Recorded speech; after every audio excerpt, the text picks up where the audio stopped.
Assalamualaikum warahmatullahi wabarakatuh. Yang saya hormati Bapak Adi Widodo, STMM, selaku dosen dari mata kuliah pemasaran.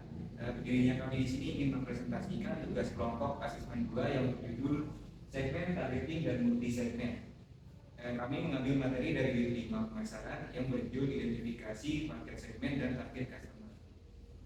Sebelumnya perkenalkan, nama saya Kapri Hedar Sawiko. Saya Muhammad Iqbal Mulyana. Saya Muhammad Zakia. Baik, untuk mempersingkat waktu kita langsung masuk ke dalam poin pembahasannya.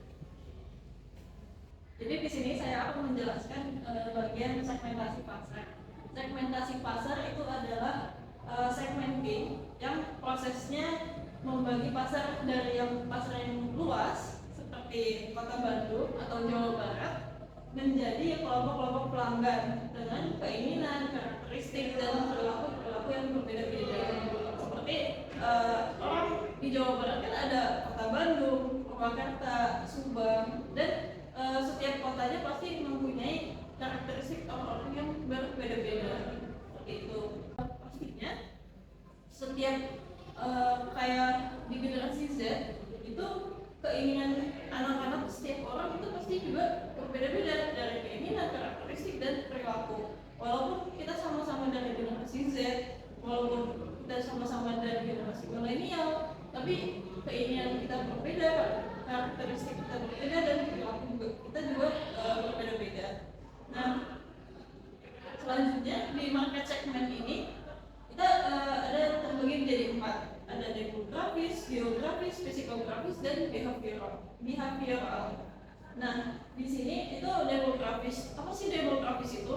Demografis itu adalah usia yang mengelompokkan berdasarkan usia, pekerjaan, dan juga pendapatan. Nah, kayak misalnya di lingkungan perkantoran itu kan rata-rata usianya ada di 23 sampai 35 tahun.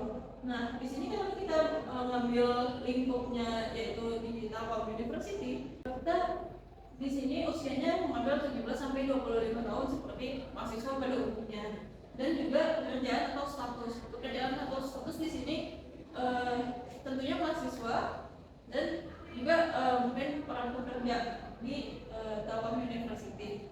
Terus juga pendapatan, karena mahasiswa masih pelajar, pendapatannya itu masih bergantung kepada orang tua dengan uang saku secara mingguan atau bulanan gitu. Masuk ke geografis. Geografis itu adalah menentukan tempat. Jadi misalnya kayak tadi Jawa Barat. Di Jawa Barat itu kan ada Purwakarta, ada Bandung, ada Subang dan lain-lain lah. Di sini tuh kita mau ngambil area yang mana yang mau kita jadiin target pasarnya gitu. Di sini menentukan di area kampus Telkom University Bandung dan juga untuk mahasiswa yang tinggal di kos, di apartemen dan di perumahan-perumahan atau kontrakan seperti itu yang membutuhkan kendaraan transportasi untuk ke kampus gitu ya. Kemudian psikografis. Nah, psikografis ini juga tentunya setiap orang juga berbeda. Seperti ini contohnya kita mengambil gaya hidup praktis dan cepat dan juga sering sibuk yang harus bolak-balik entah itu perform, entah itu mata kuliah, ada jadwal kuliah ataupun organisasi. Nah, selanjutnya juga biasanya mahasiswa itu kan suka promo dan diskon. Nah, itu tuh masuknya dalam kategori psikografis. Dan juga ada juga behavioral. Behavioral ini apa sih? Menggunakan transportasi atau pesan makanan online. Maunya yang praktis-praktis aja lah, kayak anak-anak generasi yang sekarang ya. Nah, terus juga mengutamakan kemudahan. Pokoknya anak-anak sekarang tuh kayaknya pada mager-mager gitu ya. Seperti itu. Mungkin sekian presentasi dari saya, penjelasan segmentasi pasar dari saya.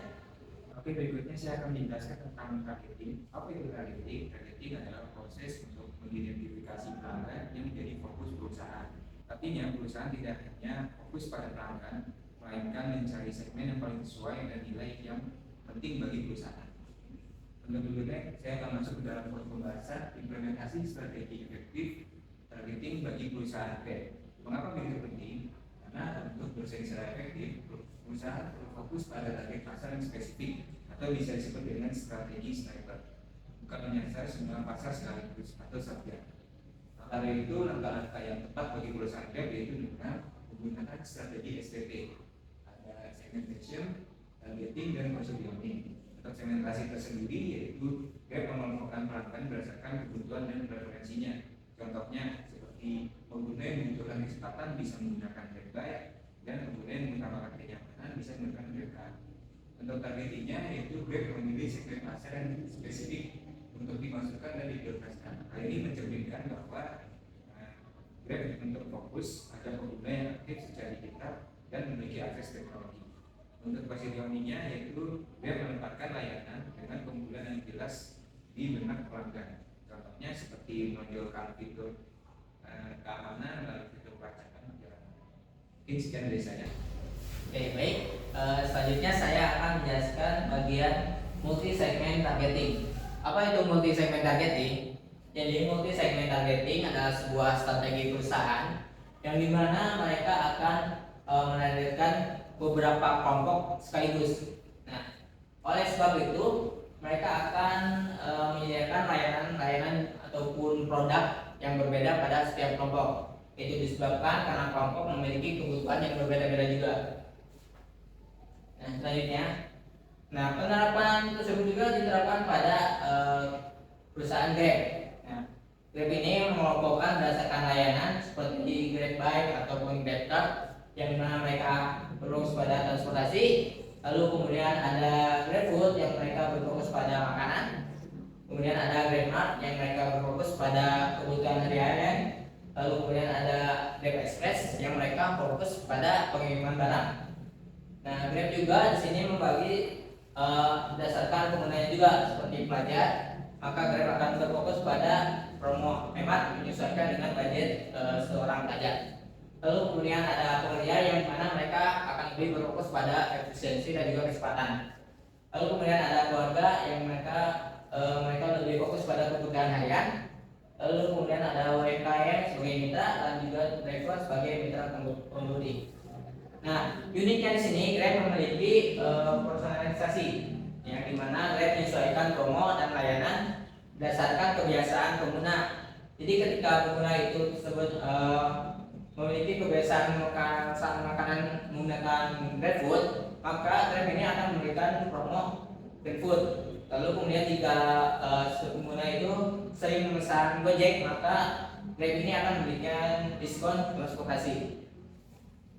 Nah, jadi keunggulan dalam multi segment targeting ini, dia menjangkau lebih banyak pelanggan.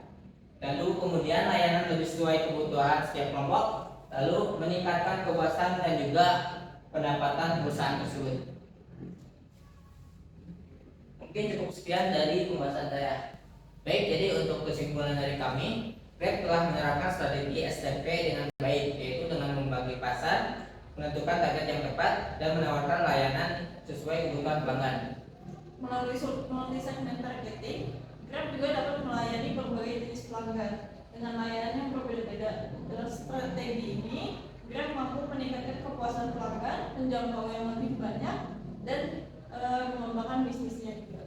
Sekian dari kami, kurang lebihnya mohon maaf. Wassalamualaikum warahmatullahi wabarakatuh.